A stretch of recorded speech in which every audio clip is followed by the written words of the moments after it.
Muy bien, vamos en este día a continuar con el libro de Hechos. Estamos en el capítulo 4, vamos a dar inicio hoy en este día, en el capítulo 4 del libro de Hechos. Y acabamos de ver otro mensaje que Pedro acaba de dar después de que los detienen por cuestiones de ver un milagro increíble. Ver un hombre cómo era de cojo de nacimiento, y cuando ellos oran por él, cómo este hombre se levanta, por primera vez sabe lo que es saltar, lo que es caminar. Y la gente, al quedarse asombrada, bueno, no saben, algunos de ellos ponen su mirada en Pedro y en Juan, y ellos les dicen: no, nosotros no hemos hecho que este hombre sane, sino es Dios. Entonces nos recuerda a través de ese sermón Pedro que nuestra mirada, de acuerdo a Hebreos, es que debe de estar puesta solamente nuestra mirada, nuestros ojos en Jesús, porque Él es el autor y consumador de la fe. Así que de repente, como seres humanos, nos puede llegar a pasar que podemos poner nuestra mirada en el hombre, pero lo que la palabra de Dios nos dice es que siempre nuestra mirada debe de estar puesta en Jesús. Y bueno, después de dar toda esta explicación, este sermón a toda la gente, llegamos a Hechos, al capítulo 4, versículo 1, y dice lo siguiente la palabra de Dios: hablando ellos al pueblo, vinieron sobre ellos los sacerdotes con el jefe de la guardia del templo y los saduceos. Muy bien, entonces dice que ellos estaban hablando al pueblo, y cuando ellos están hablando al pueblo, que era lo que estuvimos viendo el domingo pasado, llegan sobre ellos ¿quién? Los sacerdotes. Los sacerdotes, de acuerdo al Antiguo Testamento, era parte de la tribu de Leví, que Dios los había tomado a esta tribu para que ejercieran un sacerdocio. ¿Recuerdan quién fue el primer sacerdote? ¿Dónde fue que Dios lo instituyó? ¿Dónde, a partir de dónde? ¿Alguien? Aarón. Aarón fue el primer sacerdote que Dios llama, y a partir de ahí todo el linaje empieza a desarrollarse. Llegamos aquí en cómo estaban establecidos en ese entonces lo que era la religión, los fariseos, los saduceos. Y bueno, llegan, cuando están ahí los sacerdotes. ¿Por qué llegan los sacerdotes ahí con ellos? Vean con quién más llegaron: con el jefe de la guardia del templo y también los saduceos. Así que llegan los sacerdotes, llega con el jefe de la guardia del templo y los saduceos. Los jefes de la guardia del templo eran gente también de la tribu de Leví. No tenían el grado de sacerdotes, pero tenían otros grados, y el pueblo romano, si ustedes recuerdan, en este entonces son los que tienen el control. Pero ellos no hacían la guardia del templo, sino que era la misma nación de Israel. Ellos, sus propios sacerdotes, tenían a la guardia del templo, y llegan junto con los sacerdotes, y también llegan con ellos los saduceos. Ellos llegan ahí a este lugar porque obviamente ellos están enseñando el nombre de Cristo. Para ellos tienen la enseñanza, ellos tienen la verdad que todo mundo debe de conocer. ¿Quién creen que fue los que estuvieron llevando todo este proceso para crucificar a Jesús? Los mismos sacerdotes. Todo esto fue un hecho por ellos para llevar a Jesús a la crucifixión. Pero ahora la gente está proclamando, en este caso Pedro y Juan, que Jesús ha resucitado, y está proclamando que lo sigan. Entonces esto es una afrenta para ellos mismos, que ellos fueron los que mataron, o no literalmente. Si recordamos, fue Roma o los soldados romanos los que lo llevan a la muerte a través de la crucifixión, que era una de las muertes que tenía los romanos en aquel entonces. Pero todo esto, quienes lo llevaron o quienes pidieron su muerte fue los propios sacerdotes que incitaron a la nación a que gritaran, que lo crucificaran. Ahora en el versículo 2 nos dice eso específicamente, dice, ¿por qué fueron ellos? Dice, estaban resentidos ¿de qué?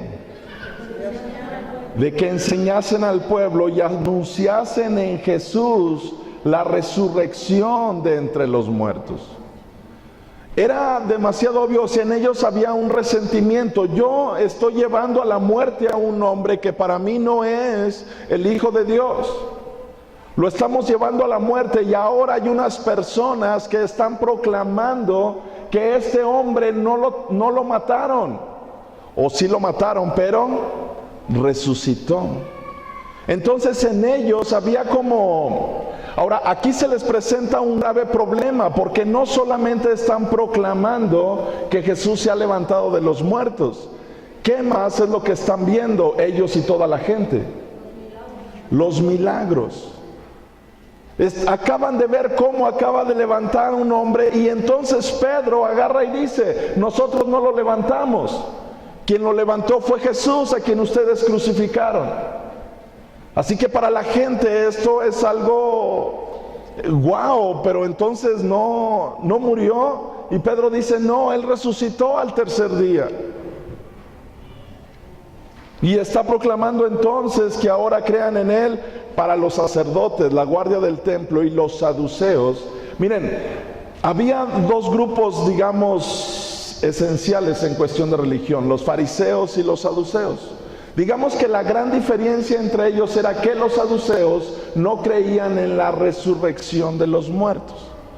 Así que ahora, ¿cómo creen que ellos no iban a estar molestos si están hablando de que Jesús resucitó?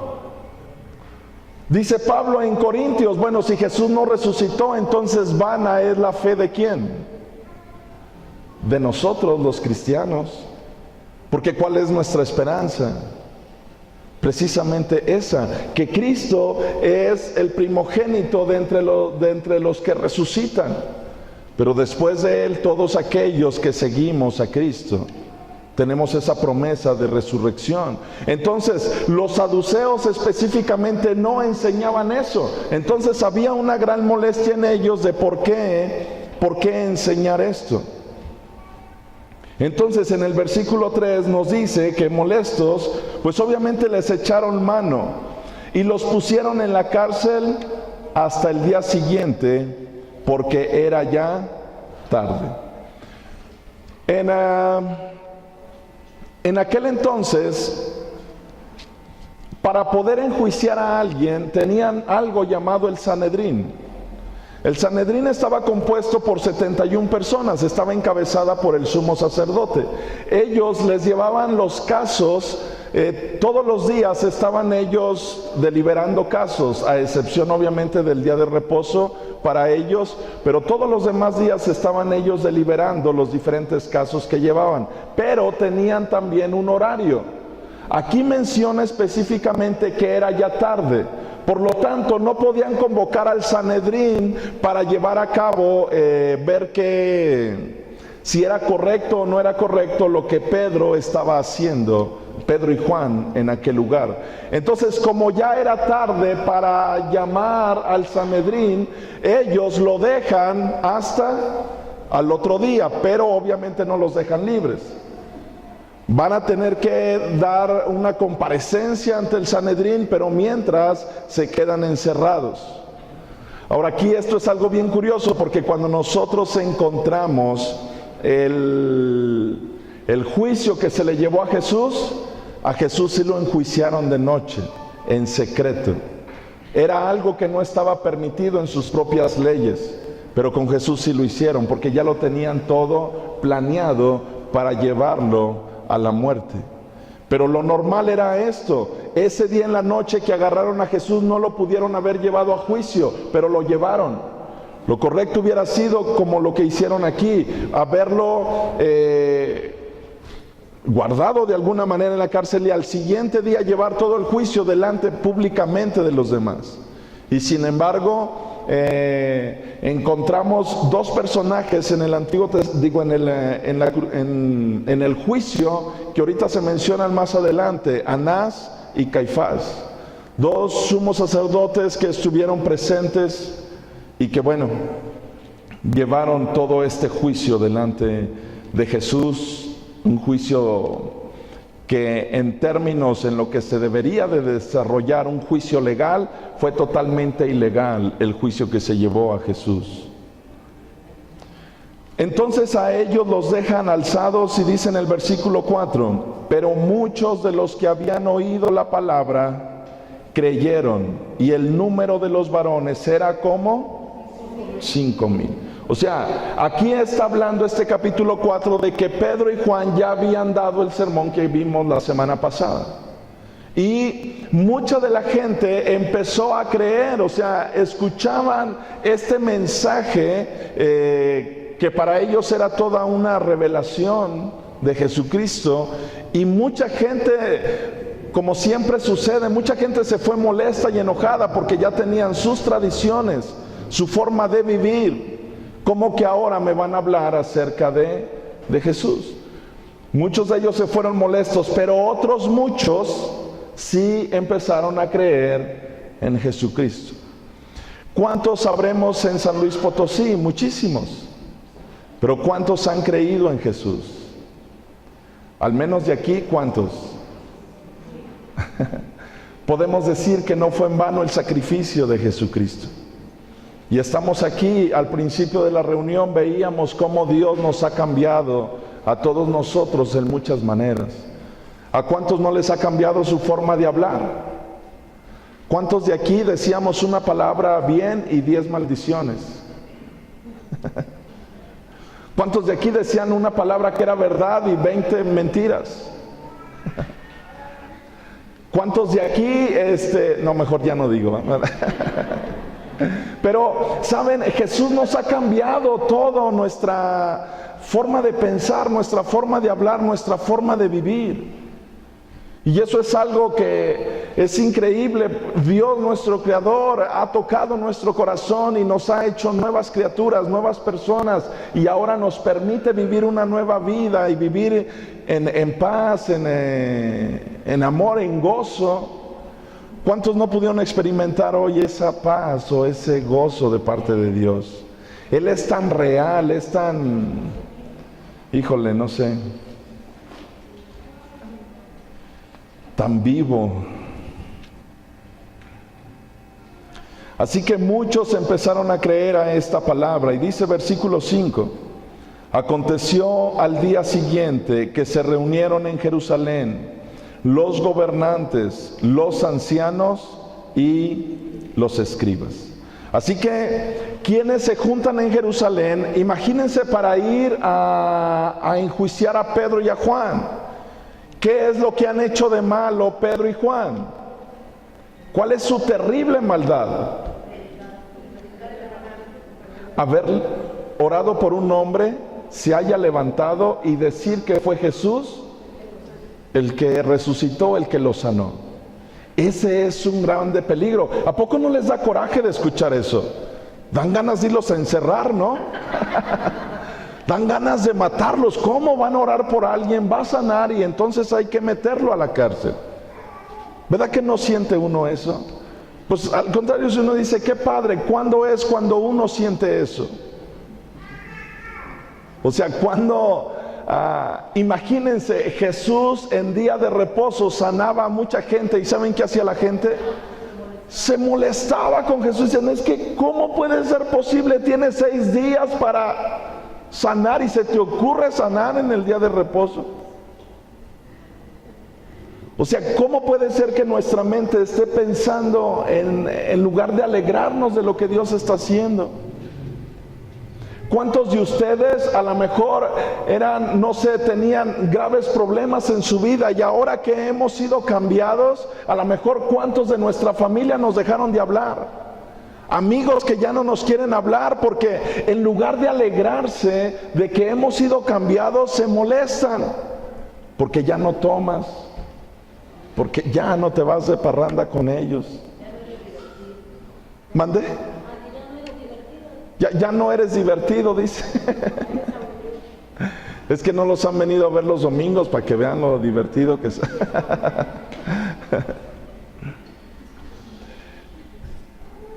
Deberían de ir a las células para que vean si no son divertidos, ¿verdad? No paran, ya es la 1 de la mañana y no quieren parar de seguir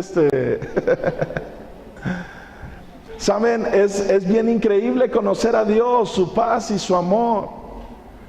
Pero qué increíble que hay gente que se molesta porque Dios nos ha cambiado y nos ha transformado. Ahora, para nosotros que hemos conocido de Dios, eso no nos debe de preocupar, también nos debe de poner contentos, alegres de saber que ahorita vamos a ver la alegría que hay en una persona cuando ha decidido seguir a Cristo, y que los demás se enojen, bueno, pues ya cuánto lo sentimos, ¿verdad? Pero ahora nosotros empezamos a disfrutar una nueva vida de paz y de amor. Así que se juntan contra ellos en Jerusalén los gobernantes, los ancianos y los escribas. No solamente ellos, dice el versículo 6, también el sumo sacerdote Anás y Caifás y Juan y Alejandro y todos los que eran de la familia de los sumos sacerdotes. Saben, esto es algo bien increíble, pero dentro de la historia, o sea, los mismos hallazgos arqueológicos le dan la razón al cristianismo. Para mucha gente que no cree en la Biblia, estaba viendo un documental que tal vez mucha gente dice en ese mismo documental que pasó desapercibido para mucha gente, aun cuando salió en las primeras planas. Si no mal recuerdo, en 1990, o si no va en esos años, pero espero estar bien con la fecha, ¿saben qué descubrieron en Israel mientras estaba la guerra del Golfo Pérsico? Una máquina excavadora le pegó a un pequeño monte y resulta que destapó una cueva. Y cuando destapan aquella cueva, pues entran para ver qué es lo que hay. Y resulta que se encuentran, creo que se llaman sudarios, unas cajitas donde meten a las personas que fallecían en aquel entonces. Estaban ahí los huesos. Pero cuando empiezan a limpiar las cajitas, muchas dice que estaban tan bien adornadas que dijeron, caray, aquí no enterraron a una persona normal o como cualquier otra. Cuando la empiezan a limpiar, aparece el nombre todos se quedan. De Caifás, el sacerdote Caifás. Acaban de encontrar prácticamente hace poco sus restos. Los mismos hallazgos arqueológicos hablan de cómo todos estos nombres que vienen en la Biblia existieron y son reales y están saliendo a la luz. Y se dieron cuenta, era el sumo sacerdote, por eso las cajitas estaban hechas diferentes. Pero qué increíble, y hoy en día se exhiben esas allá en Israel. Pero la misma historia le da la veracidad a la palabra de Dios y nos habla de la verdad. Así que dice en el versículo 6 que el sumo sacerdote Anás y Caifás y Juan y Alejandro y todos los que eran de la familia de los sumos sacerdotes. Ahora, yo quiero que veamos quién es Anás y quién es Caifás. Bueno, ya está diciendo que son sumos sacerdotes. En el Evangelio de Juan, capítulo 18,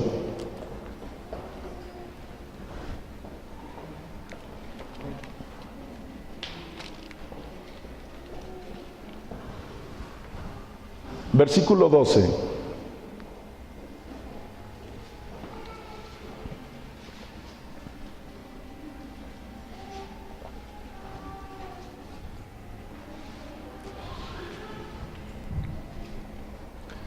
¿Lo tienen? Fíjense lo que dice aquí cuando precisamente están en esta parte del juicio de Jesús, o lo acaban de aprender. Dice en el versículo 12: entonces la compañía de soldados, el tribuno y los alguaciles de los judíos prendieron a Jesús y le ataron. Y le llevaron primeramente ¿a quién? A Anás, porque era suegro ¿de quién? De Caifás, que era sumo sacerdote aquel año. Así que Anás, ¿qué era de Caifás? Su suegro. ¿Esto qué significa? Que Caifás estaba casado ¿con quién? ¿Con una hija de Anás? Entonces era su suegro, pero eran de los, por eso menciona ahí en el libro de Hechos que ellos fueron a ver a Pedro y a Juan, pero ellos estuvieron presentes en la detención de Jesús. Eran los que fueron los sumos sacerdotes, los que dirigían en ese momento ¿qué podemos decir? Pues la iglesia, ¿no? En este caso de la nación de Israel. Y dice en el 14: era Caifás el que había dado el consejo a los judíos de que convenía que un solo hombre muriese por el pueblo. O sea, en otras palabras, ¿quién fue el que llevó a Jesús a la muerte? O sea, todo surgió en cierta manera de Caifás. Es bien increíble ese reportaje, lo pueden encontrar ahí por ahí en YouTube, véanlo, está bastante interesante de ahora que descubrieron esta tumba de Caifás. Pero lo que, si regresamos entonces una vez más a Hechos, al capítulo 3, menciona que Anás y Caifás estuvieron ahí presentes también ahora cuando van con Pedro y con Juan.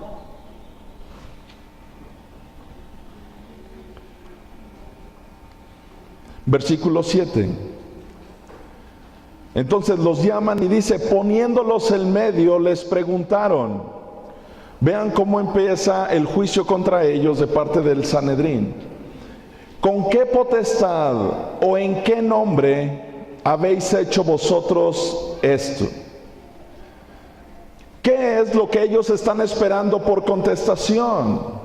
¿Qué es lo que puede esperar la gente cuando nos pregunta de nuestra fe? Ellos tal vez están esperando que hablen solamente del Dios de Abraham, de Isaac y de Jacob. Pero vamos a ver la contestación de Pedro. Versículo 8. Entonces Pedro, lleno del Espíritu Santo, les dijo. Vean cómo hace la aclaración Lucas. Pedro estaba lleno del Espíritu Santo. Entonces estas palabras de parte de Dios salen de la boca de Pedro. Les dijo: gobernantes del pueblo y ancianos de Israel, puesto que hoy se nos interroga acerca del beneficio hecho a un hombre enfermo, de qué manera éste haya sido sanado, sea notorio a todos vosotros y a todo el pueblo de Israel, que en el nombre de Jesucristo de Nazaret, a quien vosotros crucificasteis y a quien Dios resucitó de los muertos, por él este hombre está en vuestra presencia, ¿qué? Sano. Wow, lleno del Espíritu Santo, Pedro les dice a los gobernantes y a todos los ancianos de Israel: me preguntan por este hombre que ha quedado sano. ¿Qué nombre es el que les da por el cual se hizo este milagro? Jesucristo de Nazaret. Y luego, ¿qué les dice? ¿De qué los acusa? De que ellos lo habían matado.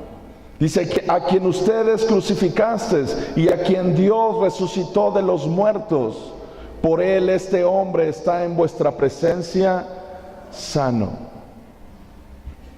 Ahora, antes de seguir, yo quiero que vayamos a un pasaje en el Evangelio de Mateo. Vamos a seguir ahorita en el versículo 11, pero en Mateo en el capítulo 16 quiero que veamos algo muy interesante.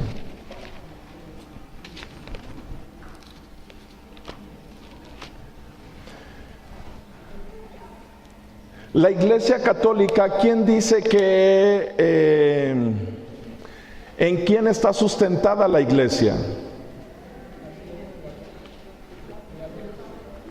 En la roca, que es ¿quién? Pedro, de acuerdo a lo que se enseña. Vamos entonces a Mateo, capítulo 16, que es donde está basado esta enseñanza.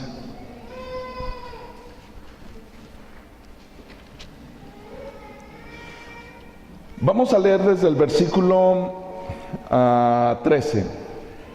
Esto es algo bien, no sé, me emociona mucho cuando la palabra de Dios nos enseña tantas cosas. Mateo 16, 13. ¿Lo tienen? Viniendo Jesús a la región de Cesarea de Filipo, preguntó a sus discípulos diciendo: ¿quién dicen los hombres que es el Hijo del Hombre? Entonces ellos dijeron: pues unos dicen que eres Juan el Bautista, otros dicen que eres el profeta Elías, el profeta Jeremías, o alguno de los profetas. Ahora, él les pregunta qué es lo que han oído hablar de los demás, pero ahora les hace la pregunta directamente. Él les dijo: ¿y ustedes quién dicen que soy yo? Primero es lo que dicen los demás. Yo les pregunto a ustedes, ¿qué dicen su familia? ¿Qué dicen sus amigos de quién es Jesús? Pues muchos tendrán su propia opinión de quién es Jesús, pero ahora Jesús se dirige a nosotros y nos pregunta: ok, eso es lo que ellos piensan. Ahora, díganme ustedes, ¿quién piensan que soy yo? Y vean la respuesta de Pedro.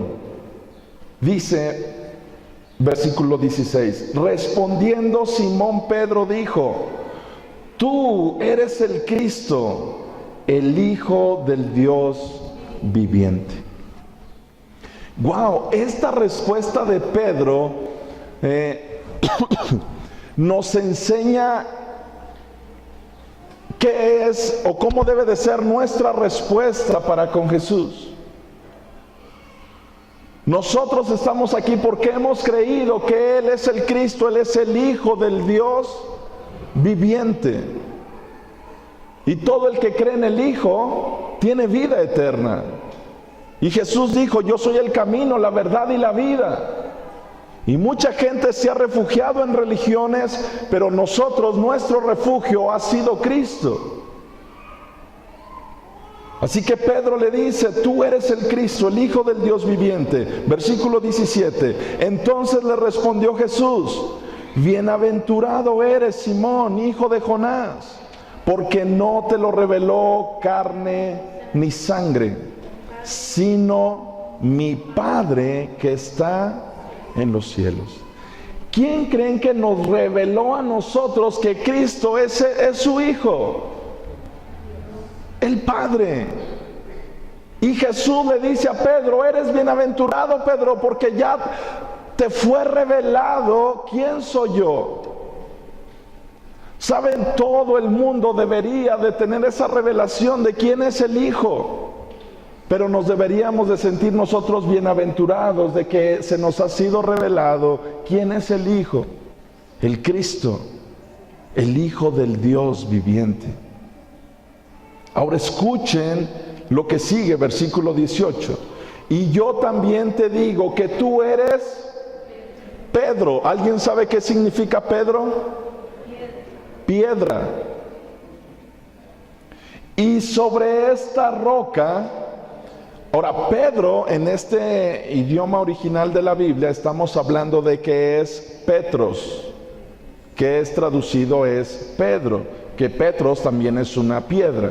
Entonces le dice: yo también te digo que tú eres Pedro, y escuchen esto, y sobre esta roca, vean que cambia el nombre, ya no es Petros o Pedro, ahora menciona la palabra roca. La palabra roca significa Petra. ¿Saben qué es Petra? Es piedra, pero ya no es piedra como... Vamos a suponer que para que me puedan entender, Pedro o Petros es un tabique. Y Petra es, digamos, ya toda la construcción.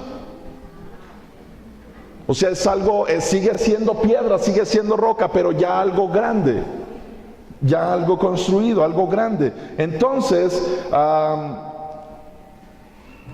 lo que le está diciendo es, yo también te digo que tú eres Pedro, y luego escuchen esto, y sobre esta roca edificaré mi iglesia, y las puertas del Hades no prevalecerán contra ella. Bueno, seguimos leyendo. Y a ti te daré las llaves del reino de los cielos, y todo lo que atares en la tierra será atado en los cielos, y todo lo que desatares en la tierra será desatado en los cielos. Entonces mandó a sus discípulos que a nadie dijesen que él era Jesús el Cristo. Esto obviamente tenía que venir de parte de una revelación del Padre. Pero aquí hay varias cosas, entre ellas hoy se toma que Pedro está en la puerta con las llaves dejando entrar o dejando salir. Ok, bueno, cuando le dice que a ti te daré las llaves del reino de los cielos, Pedro, esta profecía, ¿dónde creen que se cumple? Te daré las llaves del reino de los cielos. Iba a abrir el reino de los cielos como por primera vez a la iglesia cristiana. ¿Dónde se cumple esta profecía? Lo acabamos de ver, libro de Hechos, capítulo 2 y ahorita capítulo 3. Cuando él predica, está abriendo el reino de los cielos a la gente. Cuando le dice que le va a dar las llaves, a nosotros se nos viene la idea de que anda con un juego de llaves y cosas así. Habla sencillamente de que va a abrir el reino de los cielos a que la gente escuche ese mensaje, pero ahora iba a ser lleno del Espíritu Santo. Por eso Jesús le dijo, espera la promesa. Ahora vamos a esa parte donde es muy interesante, porque entonces, ¿qué es lo que dice la Iglesia Católica? Que la Iglesia Católica fue fundada en Pedro.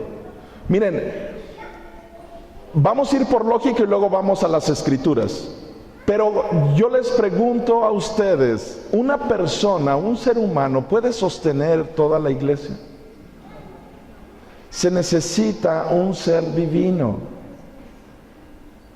La roca, la piedra en la cual está sostenida la iglesia es Cristo. Pero podrán decir, bueno, eso es teoría. No, vamos a la palabra de Dios. Nada más volvamos a decir, para poder entender esta parte, versículo 18. Yo también te digo que tú eres ¿qué? Pedro. Pero ahora dice, y sobre esta roca edificaré mi iglesia. Nosotros no estuvimos presentes cuando Jesús estaba hablando, pero cuando leemos las Escrituras podemos entender lo que Jesús estaba diciendo. Ahorita vamos a ver quién es esa roca, pero y quiénes son también las piedras, así como le dijo a Pedro. Pero en otras palabras, está hablando con Pedro y le dice, ¿cómo dice? Yo te digo que tú eres Pedro. Pero luego dice, y sobre esta roca edificaré mi iglesia. ¿Cómo podemos saber eso? Por la misma Escritura. Si Jesús le dijo a Pedro que él iba a ser la roca y nosotros lo estamos malinterpretando, entonces Pedro debe de decirnos que los cristianos estamos mal y que realmente él es el fundamento de la iglesia. Entonces vamos a ver quién dice Pedro que es la piedra en la cual está sostenida la iglesia. El único que nos puede sacar de la duda es mismo Pedro. Regresemos entonces a Hechos, en el capítulo 4, donde nos quedamos. Versículo 10. Una vez más, nada más para leerlo. Sea notorio a todos vosotros y a todo el pueblo de Israel que en el nombre de Jesucristo de Nazaret, a quien vosotros crucificasteis y a quien Dios resucitó de los muertos, por él este hombre está en vuestra presencia sano. Escuchen versículo 11. Este Jesús es ¿quién? La piedra reprobada por ustedes los edificadores, la cual ha venido a ser cabeza del ángulo. Y escuchen versículo 12, subrayenlo. Y en ningún otro hay salvación, porque no hay otro nombre bajo el cielo dado a los hombres en que podamos ser salvos. Les pregunto, ¿cuántos nombres dejó Dios bajo el cielo en el cual podamos ser salvos?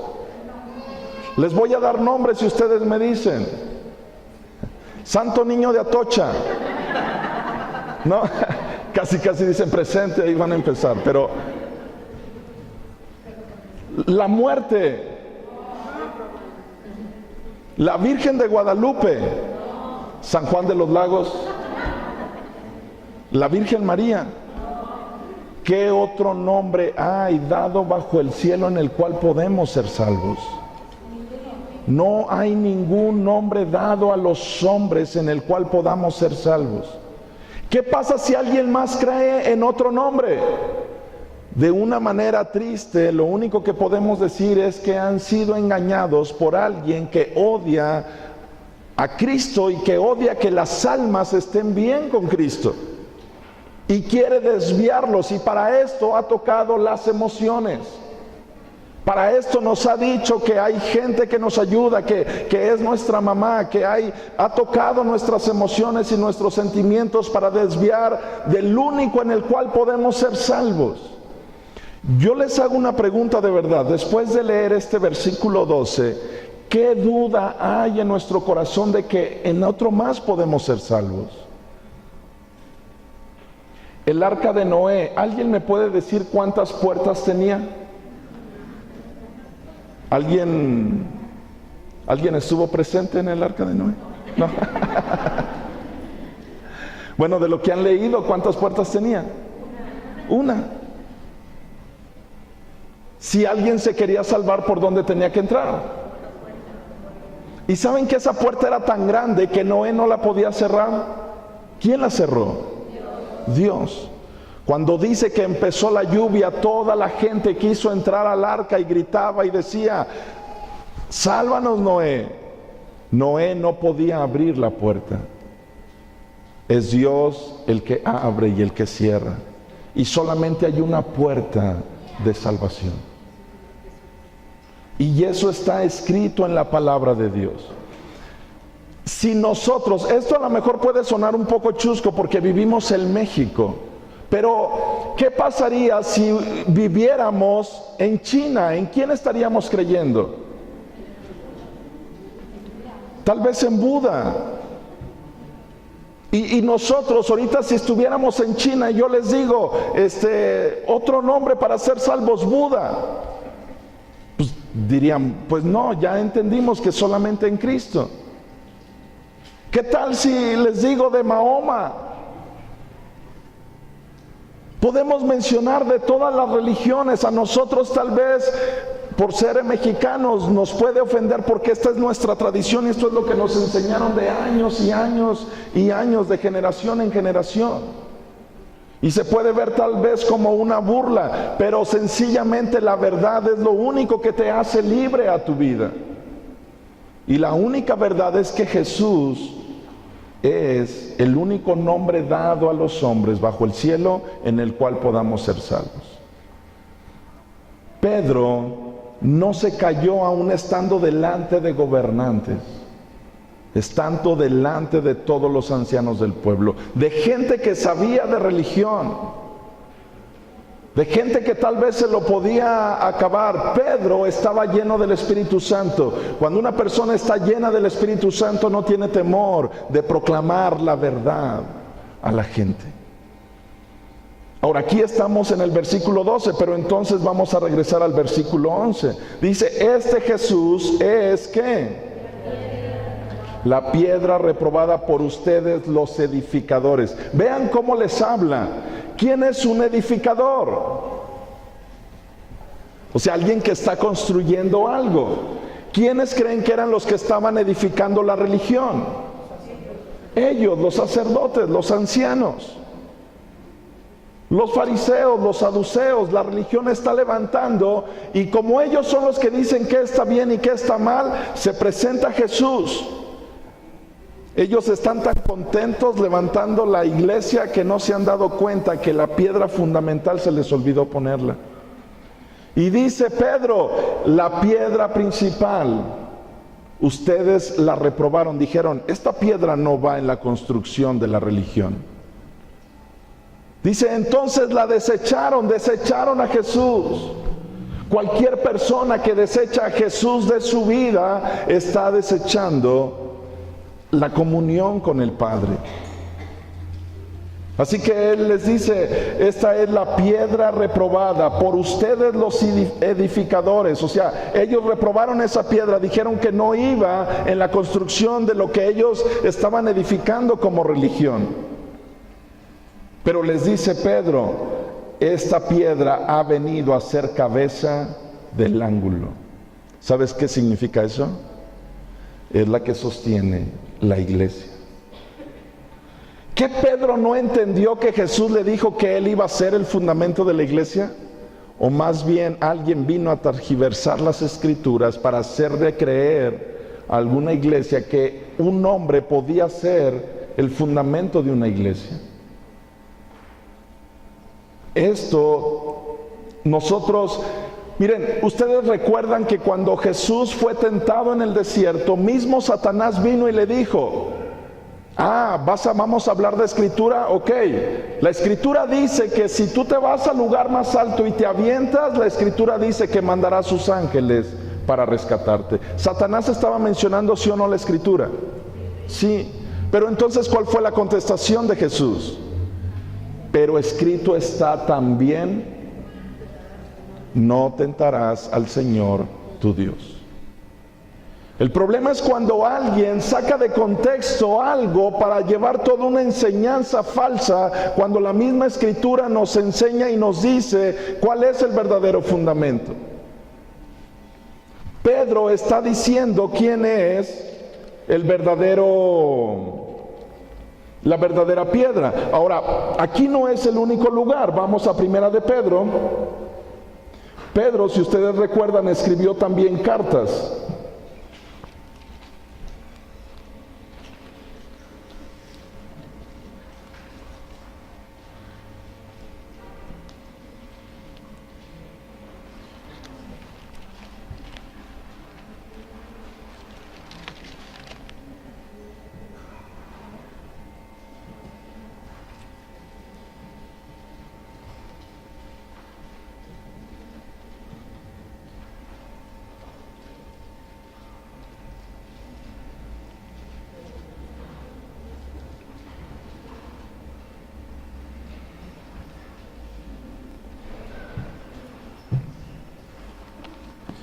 Primera de Pedro, capítulo 2, no sé si ya lo tienen por ahí.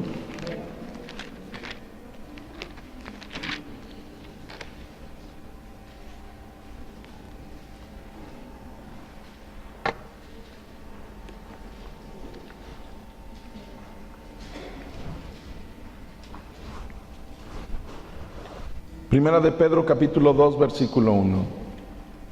Desechando pues toda malicia, todo engaño, hipocresía, envidias y todas las detracciones, desead como niños recién nacidos la leche espiritual, escuchen esto, no adulterada, para que por ella crezcáis para salvación, si es que habéis gustado la benignidad del Señor. Nosotros tenemos que tener cuidado de que no se esté adulterando el alimento que nos están dando. La palabra de Dios es nuestro alimento y no puede estar adulterado, no pueden estarnos enseñando cosas que no vienen en la palabra de Dios, para que de esa manera podamos crecer sanos. Ahora vamos a ver una vez más si Pedro qué dice acerca de la piedra. Versículo 4.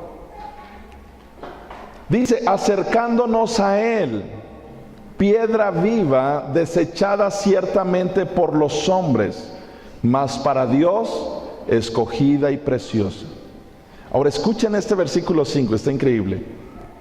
Vosotros también, como piedras vivas, sed edificados como casa espiritual y sacerdocio santo, para ofrecer sacrificios espirituales aceptables a Dios por medio de Jesucristo.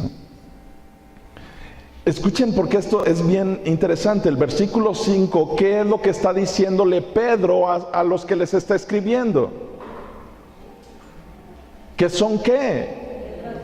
Piedras vivas. ¿Quién creen que son piedras vivas? Nosotros venimos a ser piedras vivas también. Y es lo que Jesús le dijo a Pedro: tú eres Petros, eres una piedra. Que se iban a convertir en piedras, ¿quiénes?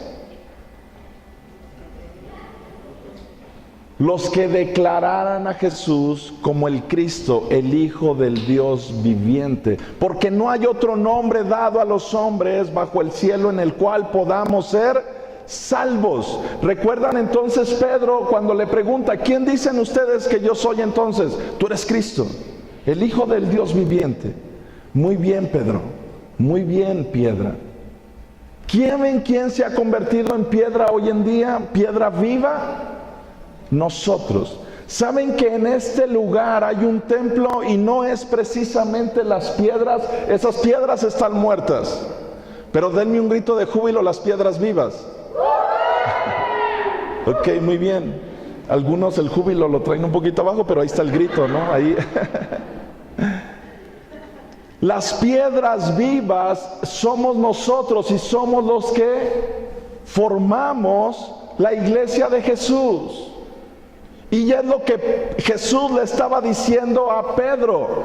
Pero la piedra principal, la piedra preciosa en la cual iba a estar fundamentada la iglesia, no era un hombre, era Jesús. Y vamos a ver qué es lo que sigue diciendo Pedro. Versículo 6.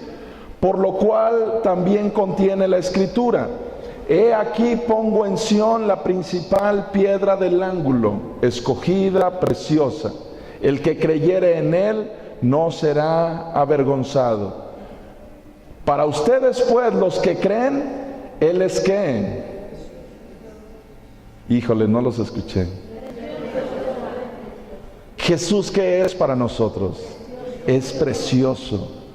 Pero para los que no creen, los que han preferido una religión antes que Jesús, dice: la piedra que los edificadores desecharon ha venido a ser cabeza del ángulo, y piedra de tropiezo, y escuchen, y roca que hace caer, porque tropiezan en la palabra, siendo desobedientes, a lo cual fueron también destinados.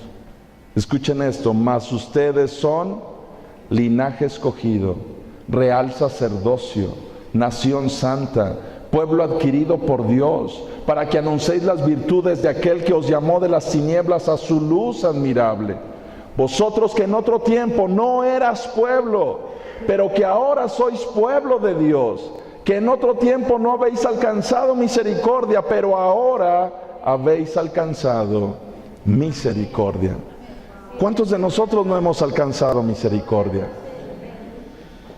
Ya están hablando por teléfono que también allá recibieron misericordia.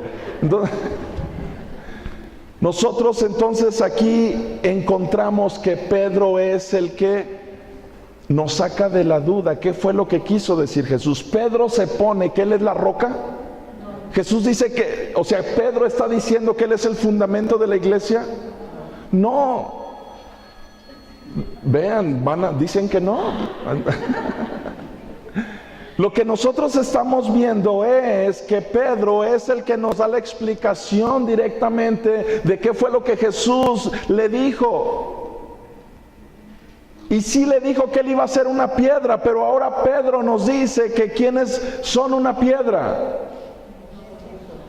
Todos los que creen en Jesús como el Cristo, el Hijo del Dios viviente, se han convertido en una piedra viva.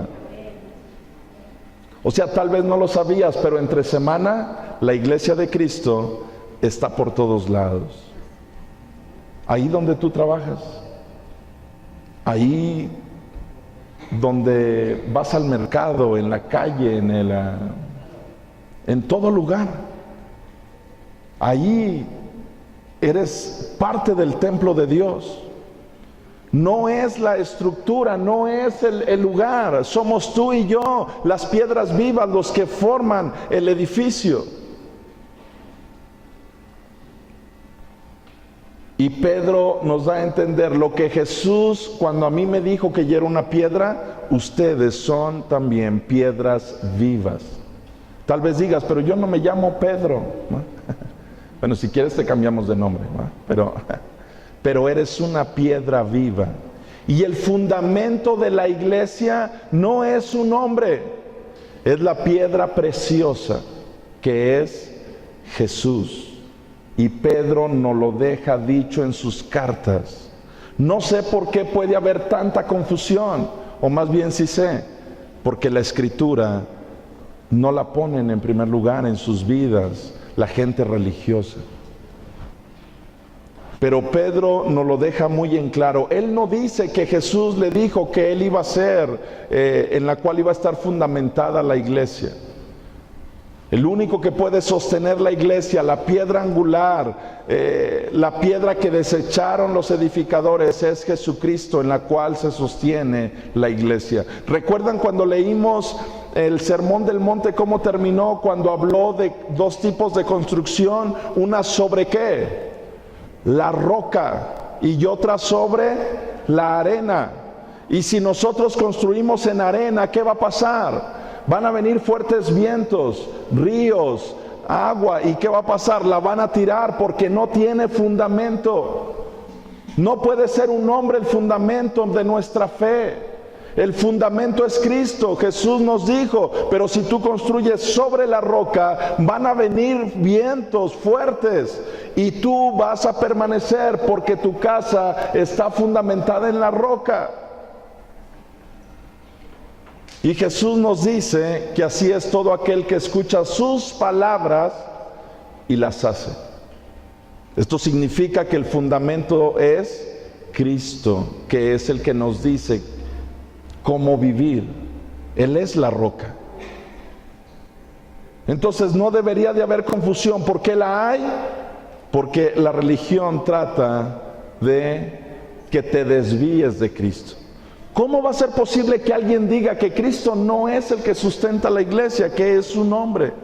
Ya quisiera yo que Pedro estuviera aquí. Imagínense qué persona, por más bien que haya vivido, puede sostener una iglesia, puede ser el fundamento. Nunca. Hay cosas bien curiosas que esto ya lo dejaríamos para otro estudio, pero dicen que es el primer papa. Increíble, nunca se había escuchado hablar de esa palabra hasta muchos años después. ¿Quién le dice a Pedro que es papa? Eso es algo que nació en la religión católica y eso surgió muchísimos años después, y ahora dicen que Pedro fue el primer papa y se basan en esa parte, o sea, de que él iba a ser la roca. Híjole, no sé, a veces pienso es un insulto a la palabra de Dios, a lo que nos deja escrito aquí. Pero ¿por qué la gente lo cree? Porque es lo único que ha escuchado, porque es lo único que le han dicho. Pero Jesús dijo, si tú buscas la verdad, conocerás la verdad y esa verdad te va a hacer libre. Y aquí está en la escritura. Aquí está Pedro diciéndonos quién es la roca. Así que regresemos al libro de Hechos. Nada más quería dejar en claro esta parte, por si les vuelven a mencionar por ahí algún día.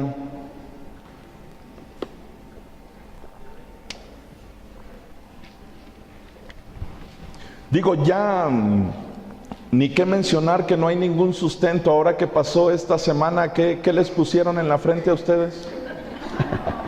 No, ya no. Bueno, espero que ya no. Ya ni qué mencionar de la ceniza. De verdad es algo bien triste todo lo que tiene que ver con la idolatría. ¿Alguien sabe de qué está hecho esa ceniza que les ponen? Digo, que les pone a la gente, no a ustedes. Algunos están tan morenitos que les ponen blanca, ¿va? Para que se vea que ya les... Están hechos de las palmas de que hacen en Domingo de Ramos, que mucha gente las pone en sus casas para que no entren los demonios, ¿va? Sí, o sea, las brujas, ok. Y ya no van las vecinas, ok. O, son otras, ok. Pero lo hacen de parte de eso y parte también lo hacen de las imágenes. O sea, esto es algo bien increíble porque obviamente ellos no permiten que se quemen las imágenes, pero hay imágenes que ellos queman, junto las revuelven con esos ramos, que las dos cosas son idolatría, y agarran y te ponen tu sello en la frente. Las imágenes que ya están deterioradas. Sí, para que no anden así rodando, las incineran y entonces ya para que no anden rodando, pues ya están en tu frente. Digo, yo sé que esto tal vez no tiene nada que ver, pero Apocalipsis sí nos menciona que va a haber un sello de parte del enemigo, que puede ser en la mano, puede ser en la frente. Todo lo que tiene que ver con sellos en este tiempo, de verdad, tengan mucho cuidado. No estoy diciendo que ese es el sello del anticristo, pero todo está preparando ¿a qué? A que la gente se esté dejando como parte de una tradición sellar por algo. Al final de los tiempos la gente va a estar acostumbrada a cualquier clase de sello en la frente o en cualquier lugar. Pero todo tiene que ver con la idolatría. ¿Dónde encuentran ustedes que eso hacía la iglesia primitiva? No tiene ningún sustento bíblico. Y cuando leemos en el Antiguo Testamento que había gente que se bañaba en ceniza, ¿por qué era? Una forma de humillarse. Y no era que agarraban así el dedito y se ponían así. Se aventaban así en la cabeza toda la ceniza. Y la gente cuando los pasaba a ver decían, él está triste, tiene un dolor, porque lo veían bañado en ceniza. Pero eso no tiene nada que ver también con lo que hoy se hace. Así que hay muchas cosas que no tienen fundamento, sustento, y tenemos nosotros que tener nuestro fundamento en la palabra de Dios. Recordando nada más versículo 11 del capítulo 4 de Hechos. Este Jesús es la piedra reprobada por ustedes los edificadores, la cual ha venido a ser cabeza del ángulo. Y en ningún otro hay salvación, porque no hay otro nombre bajo el cielo dado a los hombres en que podamos ser salvos.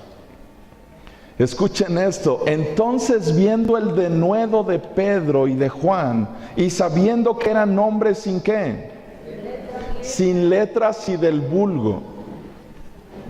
Tal vez no sabían ni leer, eran pescadores. ¿Saben cómo hablan la gente de allá de las costas?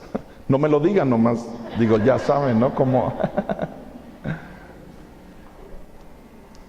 Ellos sabían, conocían a Pedro de alguna manera, a Juan, sabían que no habían sido personas muy estudiosas, sabían que no había manera de que ellos tuvieran tanto conocimiento y tanta historia y entonces agarrar y hablar y tener fundamento. Dijeron, caray, ¿cómo respondemos a esto?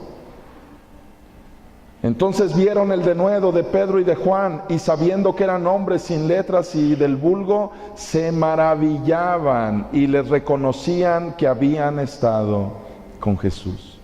Saben, la gente tiene que reconocer una cosa de ustedes o de nosotros. ¿Saben cuál es? Que todos los días estamos con Jesús. La gente tiene que ver una gracia en nuestras vidas diferente. Nuestra manera de hablar ya no puede ser igual que como hablan nuestros amigos o la gente o la familia que no conoce de Dios. La gente va a empezar a maravillarse de ver que algo ha acontecido en nuestras vidas. Y la gente reconoció sencillamente que ellos habían estado con Jesús. No que habían estado en una escuela, en una universidad, habían estado con Jesús. Y eso les impresionaba en su vida por la forma en cómo hablaban. Estaban reconociendo una cosa, que la gracia de Dios estaba sobre ellos. Versículo 14. Y viendo al hombre que había sido sanado, que estaba en pie con ellos, no podían decir nada en contra. Pues, ¿qué le dicen a alguien que siempre ha estado sin levantarse y ahora está parado enfrente de ustedes?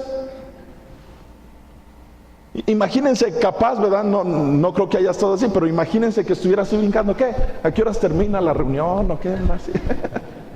Dijeran, bueno, pero este hombre no podía ni pararse. ¿Qué decimos? O sea, primero los dejan sin palabras lo que Pedro les está diciendo, y ahora encuentran ese milagro. ¿Qué dicen a ese milagro? Lo único que podrían hacer es sacar un machete y volverle a cortar las piernas para decir, no, ven, todavía no se para. No había manera de debatirles. Versículo 15.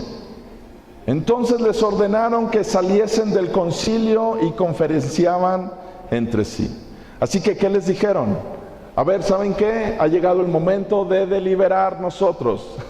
Pero no les podían decir nada de frente, así que agarran y dicen, sácalos a estos y ahorita nosotros decidimos a ver aquí qué vamos a hacer, porque ¿qué les decimos?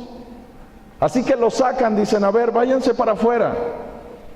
Y entonces vean lo que conferenciaron entre sí, versículo 16. Dijeron, ¿qué haremos con estos hombres? Ellos mismos se preguntaban, ¿qué hacemos con ellos?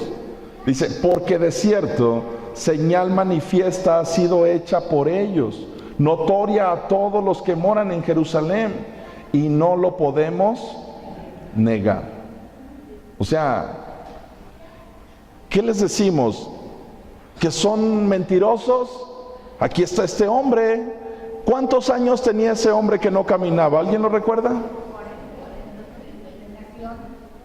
¿Cuántos? De nación. Desde que nació. Muy bien, ahorita lo vamos a ver cuántos años tenía. Pero estaban ellos así como que maravillados y decían, bueno, ¿qué hacemos? No podemos negar este milagro. Versículo 17. Sin embargo, para que no se divulgue más entre el pueblo, fíjense lo que dice que van a hacer. Amenacémosles para que no hablen de aquí en adelante a hombre alguno en este nombre. Así que agarran y dicen, bueno, ok, ya esto ya lo anunciaron, ya lo predicaron, ya hicieron este milagro, pero vamos a amenazarlos. ¿Qué significa cuando alguien te amenaza?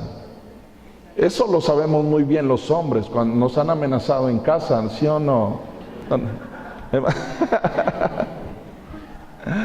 No, ayer se puso muy padre la reunión de mujeres, vinieron bastantes mujeres y estuvo muy padre, pero me tocó compartir y sí intimidan, o sea, sí, se sentía así algo.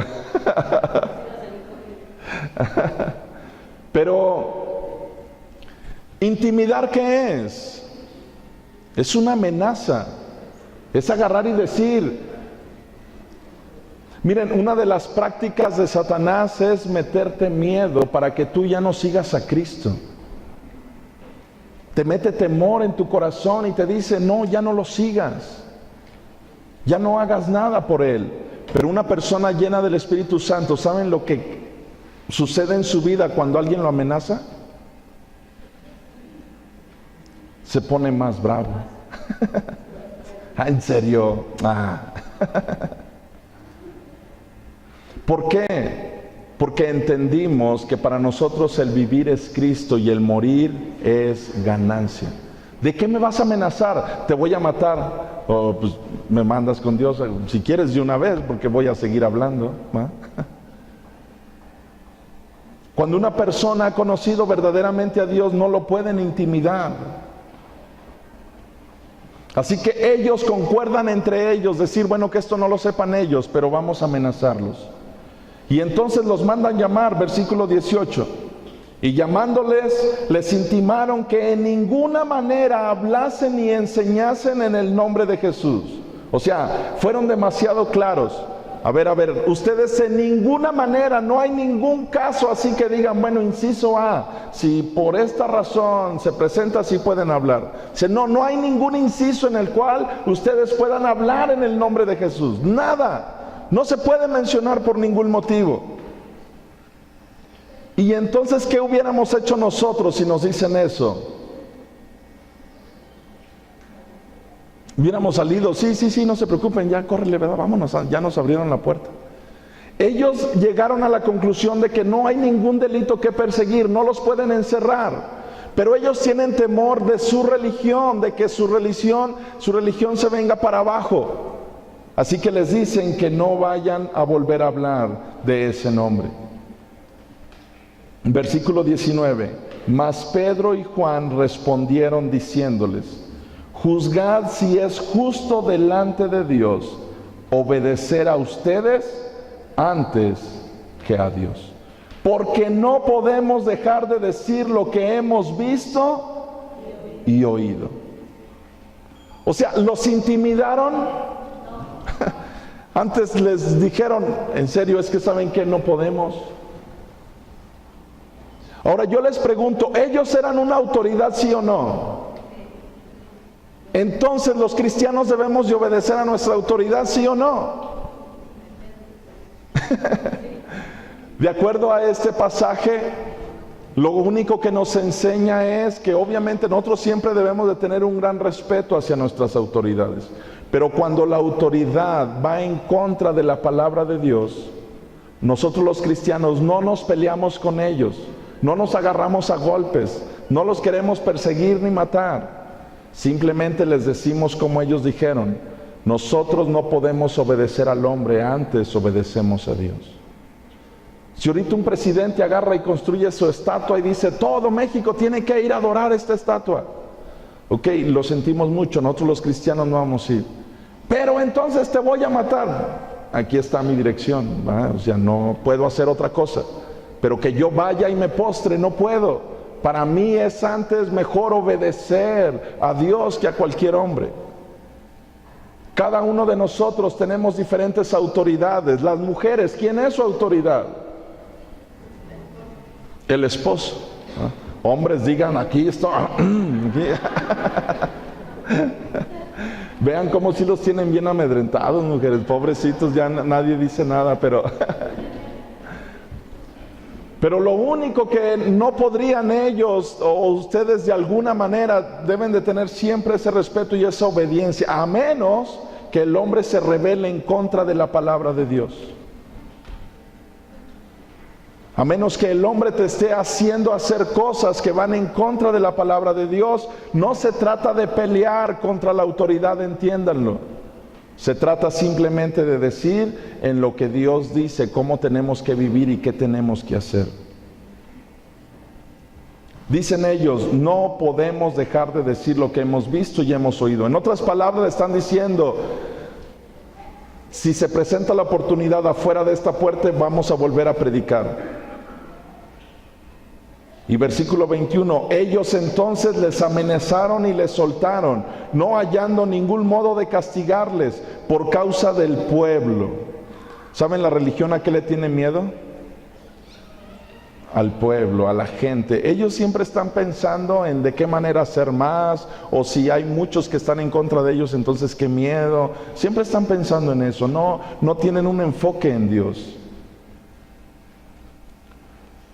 Les amenazaron y les soltaron, no hallando ningún modo de castigarles por causa del pueblo, porque todos glorificaban a Dios por lo que se había hecho. Todo el pueblo estaba feliz viendo el milagro. Dice, ya que el hombre en quien se había hecho este milagro de sanidad tenía ¿cuánto? Más de 40 años.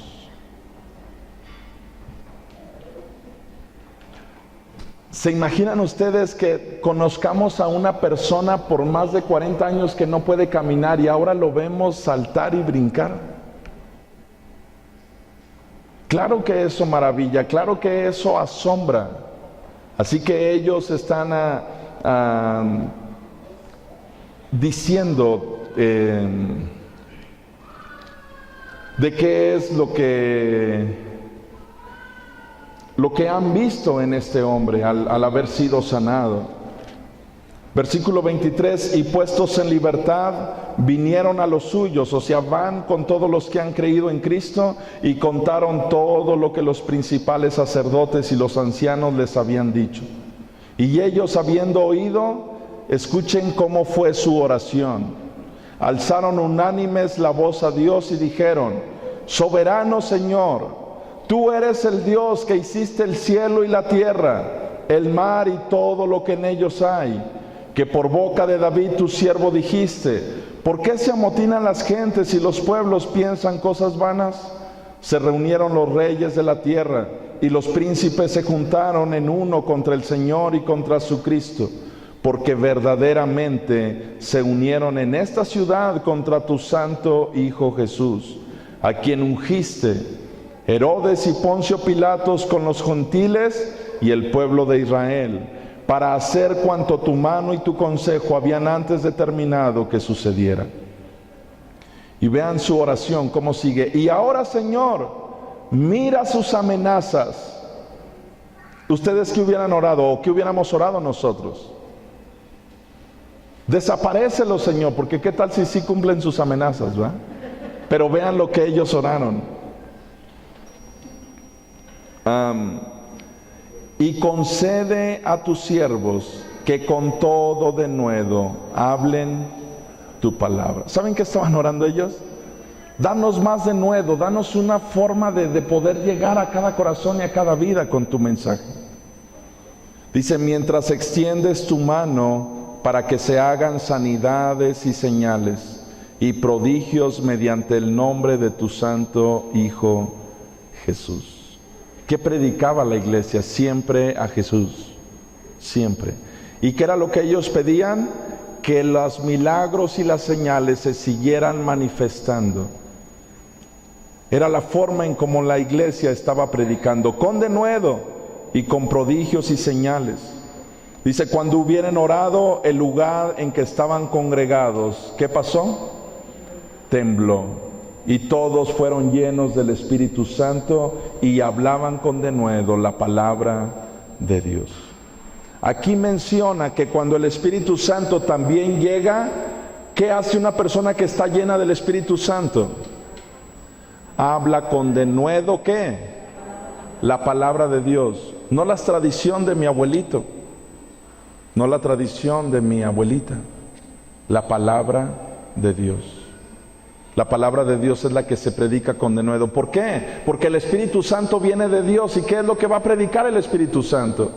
No va a predicar nada que no sea la verdad y lo que viene de parte de Dios. Así que el día de hoy vamos a dejarle hasta aquí, y la próxima semana vamos a continuar con este estudio. Pero hoy hemos aprendido varias cosas importantes. La más importante de todas es que no hay otro nombre bajo el cielo dado a los hombres. ¿En qué? En que podamos ser salvos. Queremos ser salvos, solamente hay una manera: Jesús. Jesús nunca se presentó delante de la humanidad y les dijo: humanidad, les voy a dejar establecida una religión para que todo el que crea en esta religión sea salvo. ¿Dijo eso? No. Dijo: yo soy el camino, la verdad y la vida, y nadie va a ir al Padre si no es a través de mí. La única manera, el único nombre dado a los hombres para poder ser salvos es a través de Jesucristo. Que nadie nos intimide, que nadie nos quiera decir que entonces va a pasar esto y aquello si nosotros seguimos hablando de Jesús. Tengamos la seguridad de en quién hemos creído: en Cristo, el Hijo del Dios viviente, aquel que nos da salvación, sanidad. ¿A cuántos de aquí de verdad Dios los ha sanado de algo, de alguna enfermedad, de algo? Muy bien, levántesela, doña Marianita. Recuerdo todavía el año pasado, doña Jero nos estaba compartiendo cómo cuando llegó a la iglesia, a ella le iban a amputar las piernas. Y véanla, caminando y saltando, porque Dios ha sido bueno. Dios se ha manifestado en muchos de nosotros. Hemos visto su mano y su gracia. ¿Por qué nos debe de intimidar lo que los demás nos digan cuando hemos conocido al Dios verdadero? Que nuestra vida se mantenga fiel a Dios. Vamos a ponernos de pie en esta tarde.